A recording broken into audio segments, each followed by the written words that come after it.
Let's make a start.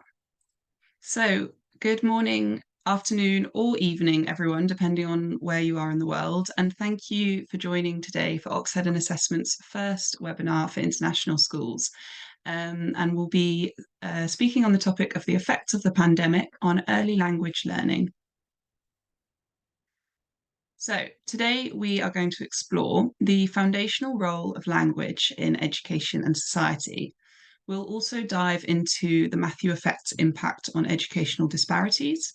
We'll spotlight the unique challenges of students with English as an additional language, or EAL students, and also the pandemic's effect on oral language development, which are growing increasingly apparent as children that grew up during lockdowns are starting school.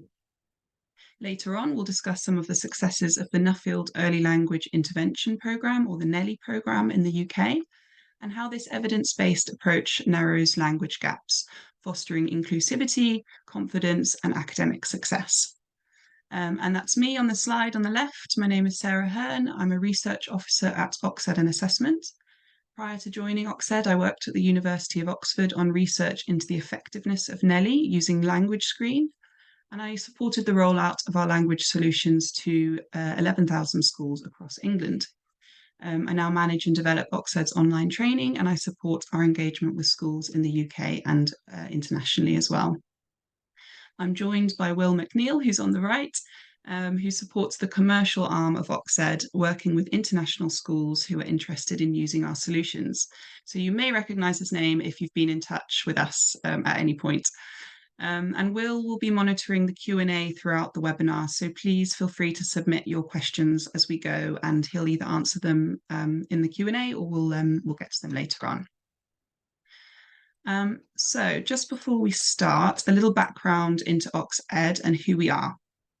OxEd and Assessment, or OxEd for short, is a University of Oxford spin-out company, which was founded to directly support schools in assessing and developing children's oral language. Everything we do at OxEd is based on an enormous body of research surrounding the science of early language development.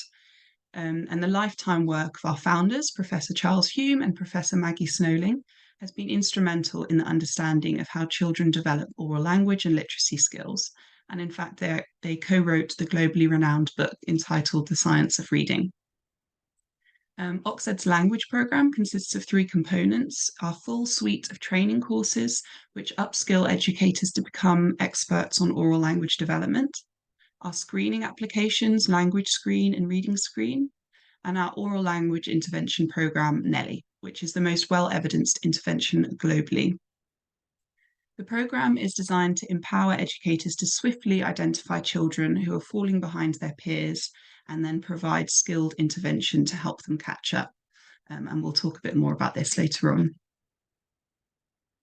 So now that you know a little bit more about us, let's move towards the focus of today's webinar. In our roles as educators and parents, we often highlight essential skills such as reading and mathematics, critical components of education that rightfully receive substantial attention. And this emphasis is evident through assessments like phonics screenings, accreditation evaluations that focus on progress, and national curriculum exams like SATs in the UK that rigorously evaluate these skills. But in this webinar, we're going to be looking at the often underestimated and undervalued role of oral language in a child's development. So let's explore this idea in a little bit more depth. The mastery of language is really pivotal for children, enabling them to achieve profound yet seemingly simple tasks. So firstly, learning. Of course, children need good oral language to understand what they're being taught. They also need it to enrich their comprehension by participating in class discussions and sharing their thoughts and ideas with adults and their peers. Secondly, having good oral language empowers children to communicate and express their emotions. It helps them to self-regulate and therefore manage their own behaviour as well. And finally, children use their language skills to foster friendships, participate in activities, and cultivate a sense of belonging amongst their peers. I'll talk more on the intricate connection between language and literacy throughout this webinar, but for now I'd like to share the words of a fantastic speech and language consultant, Jenny Mason, who aptly stated, "Children learn initially by speaking and communicating with each other orally. They speak and they learn. And if you haven't got your spoken language, you are going to find it harder to learn to read, and then read to learn, and then learn to write. So it's clear that the development of language is an integral aspect of growth. However, it's important to acknowledge that approximately 7 to 10% of children grapple with significant language difficulties. And what's more, those who come from socially disadvantaged backgrounds or families where English is not the primary language face an elevated risk of developing inadequate language skills. And this is really important because unattended language delays can give rise to socio-emotional and behavioural challenges in childhood. It can increase the susceptibility to mental health issues during adolescence, and they can culminate in diminished academic achievement, lower income, and restricted job prospects in adulthood. So the scope of language exceeds the boundaries of education and takes on the role of a propelling force for social mobility. It's not just an educational concern, it's a catalyst for societal transformation. And this idea aligns with the principles of the Matthew effect, which is a concept coined by the sociologist Robert K. Merton. The Matthew effect resonates particularly within the educational realm, illustrating how initial advantages or disadvantages can have a really substantial impact on a person's educational trajectory and lifetime outcomes. So, in the context of education, the Matthew effect materializes as a cycle. Students who start school with even slight advantages like a solid language foundation, access to educational resources, or supportive family environments are more likely to excel academically. Consequently, they gain recognition, self assurance, and additional learning opportunities, receiving acknowledgement and encouragement from educators and peers, which in turn propels their educational journey and they keep going up and up. On the other hand, students who grapple with initial disadvantages such as limited access to quality education, insufficient support structures, or economic hardship often encounter challenges bridging that gap. And they might not succeed as easily. They can't always access the learning opportunities that are available to them.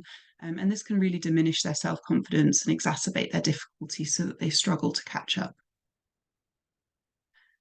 So, with the passage of time, this gap widens, resulting in a larger and larger divide.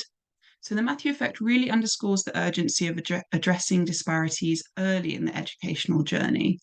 And it also highlights the need for impartial access to quality education, regardless of background, in order to prevent the compounding of advantages and disadvantages early in life. So, policies that revolve around early childhood education, personalised learning, and targeted assistance for underserved communities hold the potential to disrupt that cycle of the Matthew effect. By equipping those in need with resources and opportunities, schools can promote educational equity, enabling all students to tap into their full potential. Ultimately, understanding and mitigating the impact of the Matthew effect within education fosters a more equitable and inclusive educational system, cultivating success for every student.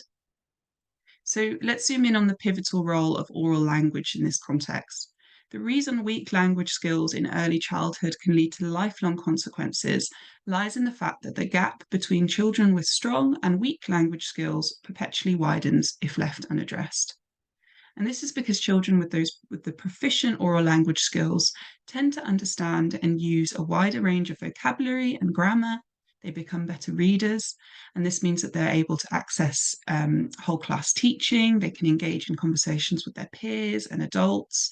They can access more complex texts, and this in turn allows them to further build their language and literacy skills. In contrast, children with poor language skills are less able to engage in these activities, so they progress more slowly and so fall further and further behind their peers as time goes on. And of course, this closely aligns with the principles of the Matthew effect, where proficiency leads to further proficiency, transcending oral language to impact the entire curriculum. And educators like yourselves might recognise this phenomenon as the attainment or disadvantage gap. And unfortunately, without scalable interventions, this gap will persist and potentially grow wider. So, how does this look in practice? Well, former UK Secretary of State for Education, Damien Hines, highlighted a worrying fact that if a pupil is 4 months behind at age 5, they will be on average 19 months behind by the age of 16. And he went on to emphasize that children with poor vocabulary at age 5 are more than twice as likely to be unemployed when they are aged 34. So you can really just see that gap widening and widening, and it really also highlights the pivotal role that language plays in this process as well. If we don't intervene early, the skillful will get more skillful across the whole curriculum. They don't wait for peers to catch up. And this leads to those with better language skills improving at a faster pace than their peers, and unfortunately leaving those with poorer language skills behind. So now that we understand the critical role that oral language plays in development, next I'd like to explore the effects that the pandemic has had on oral language and educational outcomes. So returning to the year 2019, pre-pandemic, let's revisit the landscape. In the UK, Theresa May resigned due to Brexit-related matters, preceding what would probably be widely recognised as a major predicament. Going into the office when you were feeling slightly unwell was pretty much second nature, and face masks mostly appeared only in medical dramas. However, within the realm of education, alarm bells were ringing. Over a decade of successful work aimed at narrowing the disadvantage gap seemed to stall in the UK in 2019 for reasons that weren't entirely clear. The Education Policy Institute's 2020 report stated, "This year's annual report provides concerning evidence that progress in narrowing educational inequalities has ground to halt. The gap between disadvantaged pupils and their non-disadvantaged peers has stopped closing." Then came March 2020. Schools were closed and we were confined to our homes. Concerns grew over the potential repercussions of this unprecedented event on an already concerning educational landscape, especially for the generation experiencing lockdown and isolation in their very earliest years. And it seems that these concerns were warranted. In the early years foundation stage, the proportion of children reaching the expected levels in all areas, so that's communication and language, physical development, literacy, maths, and personal, social, and emotional development, it was 59% in 2021 compared to 72% for the 2019 cohort. So a real drop there. Now, during this period, a collaborative research effort involving the University of York, the National Institute of Economic and Social Research, and the Education Policy Institute took place, examining the profound impact of the COVID-19 pandemic on children's socio-emotional well-being and educational attainment, particularly within their reception year. And the study's focus on English as an additional language, or EAL learners, proved especially enlightening. The pandemic posed unique challenges for EAL students as disrupted learning environments and school closures presented significant obstacles. The study unveiled that these learners bore a disproportionately negative impact on their educational outcomes. Their achievement of a good level of development, or GLD, by the end of the reception year declined notably compared to the 2018-19 cohort. In fact, the proportion of EAL students receiving a GLD was 16 percentage points lower than their counterparts in 2018-19. And this really underlines a substantial setback for EAL learners, indicating that the disruptions caused by the pandemic had a pronounced effect on their progress. And while the study acknowledged the constraints due to the unprecedented circumstances, the distinctive challenges faced by EAL students remain noteworthy. These findings highlight the urgency of tailored support and resources for EAL learners, particularly during times of crisis. Now, addressing the challenges encountered by EAL students requires a really comprehensive approach. Schools and educators must consider strategies that prioritise language acquisition, cultural sensitivity, and differentiated instruction to facilitate EAL learners' adaptation to the uncertainties brought about by the pandemic. And what's more, these findings underscore the importance of recognising the diversity within student populations and addressing the unique needs of different groups. As education systems adapt to change and strive to ensure equitable learning outcomes, targeted assistance and resources for vulnerable student groups, especially those disproportionately affected, become paramount. So, to summarise, researchers' exploration of the pandemic's impact on EAL students underscores their challenges during the reception year. Evident decline in achieving a GLD amongst these learners emphasises the urgency of addressing their specific needs and providing essential support for their educational journey. So, by acknowledging and addressing the difficulties facing EAL students, international school educators can pave the way for an inclusive education system that caters to the diverse needs of all learners. Now, transitioning to the ways in which we can provide assistance, let's first revisit the former Secretary of State for Education's words in 2018. Command of language is the gateway to success in school and beyond. So, as we confront crises, how can we help? Well, I'll talk next about how decades of robust research has been translated into real-world applications available for educators and schools alike through the NELI programme provided by OxEd. The Nuffield Early Language Intervention, or NELI programme, is a 20-week targeted oral language intervention delivered by teachers and teaching assistants. Comprising scripted sessions and ample resources, NELI involves 3 30-minute group sessions and 2 15-minute individual sessions each week. Furthermore, the programme offers online CPD accredited training for teaching staff and ongoing support from language experts. NELI is the most rigorously evidenced language intervention globally, having undergone multiple randomized control trials since 2008. And its effectiveness was notable, leading to its rollout across England as part of the DfE's COVID-19 relief initiative. The period between 2020 and 2022 saw 11,000 schools implementing NELI, with over 25,000 school staff trained to deliver the programme.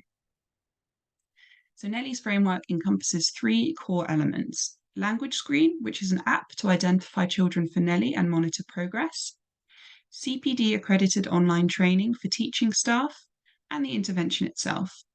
So let's now take a closer look at the evidence which supports NELI, which we hope will demonstrate why it remains a preeminent language intervention. Oops. So this graph on the left shows real assessment data from a school that used Language Screen to evaluate their entire cohort across several classes at the start and end of the year. Most of the non-NELI children, the ones in the sort of browny orange, start with above average language scores for their age, where 100 represents average. And there's very little movement by the end of the year. Now, in contrast, at the start of the year, children selected to receive NELI, which are the group in blue, had standard scores in the bottom 10% for their age. After the intervention, these scores have approached the mean standard score of 100, which indicates an average performance. So on the left-hand side, you can clearly see that gap between those with the strongest and the weakest language skills. After NELI, the gap has significantly narrowed or even closed. And this is just one school, but it isn't an isolated finding. A 2019 RCT testing NELI's effectiveness in 193 schools showed that the intervention improved language skills by 3 to 5 months. And 2 years after that trial, so amidst the pandemic, a follow-up study was conducted, and the findings were pretty remarkable. Children who had received NELI in reception still showed considerable improvements in language aptitude and reading development compared to the control group. So this effect had persisted into year 2, so 2 years later. So it's clear that early intervention holds the potential to narrow or even eliminate the learning gap with results which endure. And the implementation of research-driven interventions like NELI demonstrates how we can transform academic findings into really impactful educational tools. And this trend of bridging the gap between research and practice is critical in addressing the disparities highlighted by the Matthew effect and enhancing outcomes for all students. Now, an important aspect of NELI's success is its integration of evidence-based principles into real-world settings. The programme seamlessly blends professional development for educators, cutting-edge technology through Language Screen, and the structured intervention itself. And by combining these elements together, NELI transcends theory and becomes a tangible solution that educators can readily implement, resulting in direct and immediate benefits for students. And what's more, NELI's effectiveness is grounded in its adaptability and its scalability. The programme structure caters to diverse classroom settings, empowering educators to customise interventions while adhering to a common framework. This flexibility accommodates the unique needs of individual students and classes and contributes to improved engagement and efficacy. And it's also important to acknowledge that NELI's impact isn't limited to individual students. The intervention also influences the overall classroom dynamic and educational environment. So, by addressing language deficits early on, educators witness improvements not only in academic performance, but also in students' confidence, their self esteem, and their willingness to engage in classroom activities. So, these positive changes ripple through the classroom, fostering a more inclusive and conducive learning atmosphere. And finally, NELI's inclusive approach extends beyond the classroom, encompassing parents and caregivers. The intervention encourages active involvement from families, emphasising the critical role that they play in fostering language development. And through consistent communication and guidance, NELI empowers parents to reinforce language skills outside of school, amplifying the intervention's impact. All right, so amid the COVID-19 pandemic, the value of research-based interventions like NELI became more evident than ever. The disruption caused by the pandemic further accentuated educational disparities, necessitating immediate and effective interventions. I hope that in today's webinar, we've made it clear that as educators with the right knowledge and the right tools, we can mitigate effects for children who were born in the pandemic. Thank you very much for your time today. And if you would like to find out more about the work that we do at OxEd or talk about using our assessment, intervention, or training resources at your school, please don't hesitate to contact us on partnerships@oxedandassessment.com. We will be sending out a recording of this webinar to all registrants, and feel free to share this with your colleagues who may have been unable to attend. And lastly, our next webinar will be on the topic of the importance of oral language and will take place at the same time, I think, as this one on the 26th of September. And we'll post the registration link in the chat in case you'd like to sign up now. So hopefully there's been a couple of questions coming in throughout, but we'll now do a short Q&A. So if anyone would like to remain behind, please do ask your questions. But if there's any questions that we didn't manage to get to today or we don't manage to get to at the end now, please do just send them through to partnerships@oxedandassessment.com and we'll be happy to help over email. So thank you very much. Well, do we have any questions? Hi, Sarah. Thanks for that. We have one question regarding sort of US versus UK curriculum. Is Language Screen and NELI, are they both available for the US? Could you talk a little bit about UK within the webinar? Yes, so both Language Screen and NELI are available to US schools. We do have an Americanized version of Language Screen becoming available in the next few weeks. The differences between the UK version and the US version are that the voiceover will be Americanized, it'll be an American accent, and some of the vocabulary and image items will have been swapped out to make them more tailored to a US audience. Although it's important to note with Language Screen that there is a sort of there is a voiceover which provides instructions for the tasks. Using the voiceover is the most objective way of running the assessment because it means that every child is hearing the same instructions in the same way. But if for any reason, as you're going through the assessment, you feel like the child is struggling to understand the voiceover or it's just not working quite as well as you'd like, the script is there for every single subtest. So the person delivering the assessment can also read out the instructions as well if that would aid understanding. With regards to NELI, we've been piloting, several schools in the US have been piloting NELI over the last year. And the feedback that we've received is that it works perfectly well within a US context. There are a few vocabulary items that aren't quite right, but it's very easy to adapt as you go. And the core of NELI is sort of, it's about teaching the language skills. So it's very easy to, as you go delivering sessions, just kind of adapt it for a word that you would more commonly use. It even happens here in the UK where there's a word where we say, I wouldn't say jacket, I would say coat. And so you teach the word coat and you use that in your sessions. So it's exactly the same.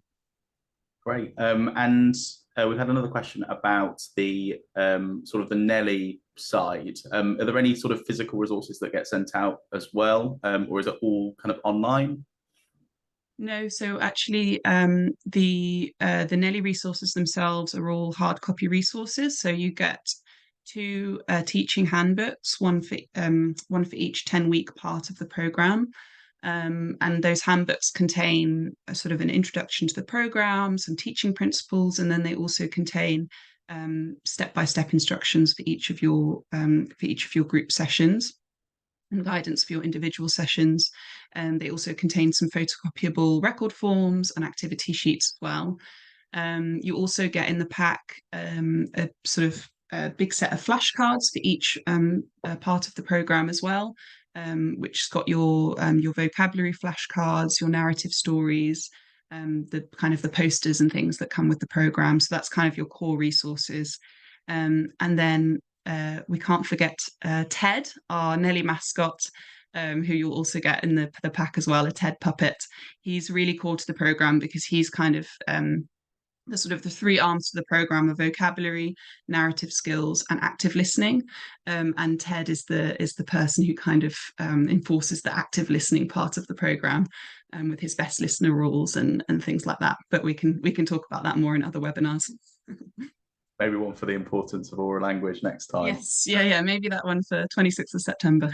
And I've got one extra question just before we finish as well, and that is, like, how does the training work for NELI? How sort of how much investment of time from a teacher's perspective? Yeah, sure. So the training is all that part of the program is all done online. It's completely asynchronous, so you can complete the training in sort of bits, all in one or in bits of time that suit you.